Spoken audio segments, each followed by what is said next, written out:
नमस्कार दोस्तों, आज मैं आपको धर्मराज जी की बहुत ही सुंदर कहानी सुनाने जा रही हूँ। प्रेम से बोलिए धर्मराज जी की जय हो। एक गांव था, वहाँ पर एक संपन्न परिवार रहता था। उस परिवार में रीमा नाम की एक लड़की रहती थी। उसके पिता का नाम चंद्रिका था। रीमा का जन्म से ही नाक न था। इस बात को लेकर उसके परिवार के सभी लोग बहुत चिंतित रहते थे। इसी कारण से रीमा घर से बाहर नहीं निकलती थी। रीमा शरीर से बहुत ही सुंदर थी। धीरे धीरे रीमा 16 वर्ष की हो गई। अब चंद्रिका रीमा की शादी को लेकर बहुत परेशान रहते थे। एक दिन एक शादी मिली। लड़के के पिता का शर्त था कि हमें 6 लाख दहेज चाहिए, लड़की कैसे भी हो चलेगी। चंद्रिका सारी बात सुनने के बाद घर आकर अपने बीबी को सारी बात बताई। वह भी मान गई। रीमा की शादी तय हो गई। लड़के वाले रीमा को देखने आए। रीमा घूंघट कर रखी थी। लड़का बहुत ही सुंदर था। उसने कहा कि मैं लड़की का मुंह देखूंगा तभी इससे विवाह करूंगा, पर लड़के के पिता ने मना कर दिया। कहा कि तुम ऊपर से ही देख लो। मुंह देखने से क्या होगा, जब ऊपर से सब ठीक है तो मुंह भी ठीक ही होगा। रीमा के पति का नाम राहुल था। अब तो दोनों की शादी भी हो गई, पर राहुल को रीमा का मुंह देखने को नहीं मिला। धीरे धीरे उसकी शादी को 6 महीने हो गए। रीमा घर का पूरा काम बखूबी अच्छे से करती थी। घर के पूरे लोगों का खूब ख्याल रखती थी, पर किसी ने भी रीमा का मुंह नहीं देख पाया था। आस पड़ोस के लोग कहने लगे, रीमा अब तो तुम पुरानी हो गई हो, अब क्यों इतना घूंघट करती हो। पर रीमा बहाना बनाकर मना कर देती थी।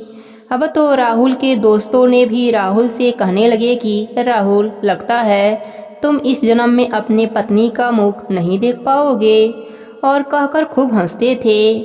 अब तो राहुल को भी गुस्सा आने लगा। रात में जब राहुल घर आया तो रीमा से बोला कि रीमा, घर पर कोई नहीं है, तुम अपना पल्लो ऊपर करके काम करो। तो रीमा बोली, अरे नहीं, पापा जी पड़ोस में गए हैं, अभी आ जाएंगे। अब तो राहुल को शक होने लगा। उसने रात में सोने का बहाना बनाकर चादर ओढ़कर लेट गया। रीमा भी घर का सारा काम करके सो गई। राहुल ने देखा रीमा अब गहरी नींद में आ गई है, तो राहुल उठा और रीमा का पल्लो उठाकर उसका मुख देखने लगा।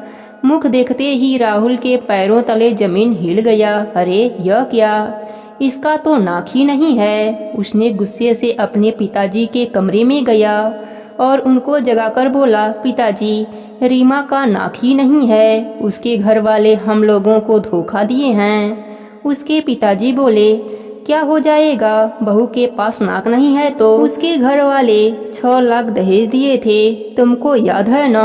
राहुल बोला, तो क्या हुआ, आपको पता था कि मेरी शादी बिना नाक वाली लड़की से हो रही है। राहुल के पिताजी बोले, हाँ, तभी तो तुम्हें दहेज में 6 लाख रुपए मिले, नहीं तो तुम किस काम के हो, कोई काम धंधा तो करते नहीं।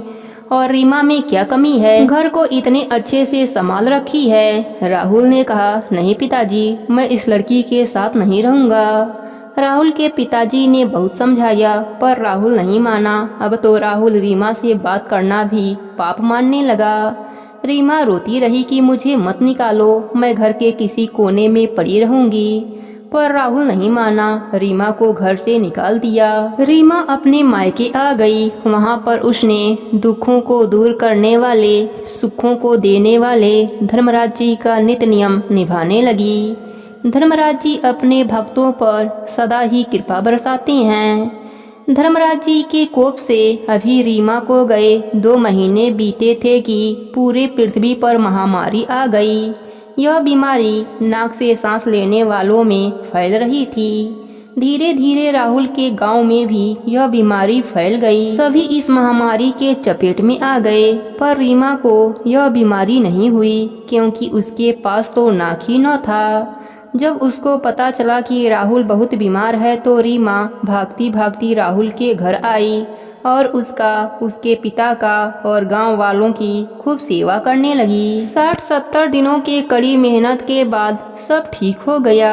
गांव के सरपंच ने रीमा के सेवा भाव से खुश होकर उसको सम्मानित किया। राहुल तो अपने किए पर बहुत ही पछता रहा था। उसने रीमा से माफ़ी मांगी। उसने कहा, रीमा, मैंने तुम्हें घर से निकाल दिया पर तुमने बदले में हम सबका जान बचाई। सच में तुम मन से बहुत ही अच्छी हो। सब कुछ भूलकर तुम मेरे साथ रहोगी। जो भी रीमा का मजाक उड़ाया था, सबने रीमा से माफ़ी मांगी। रीमा सबको माफ़ कर दिया और सबको धर्मराज जी की कृपा की बात भी बताई। सभी लोग धर्मराज जी की जयकारा लगाने लगे। इस प्रकार धर्मराज जी का नित्य नियम निभाने से रीमा को इहलोक में सुखों की प्राप्ति हुई। प्रेम से बोलिए धर्मराज जी की जय हो।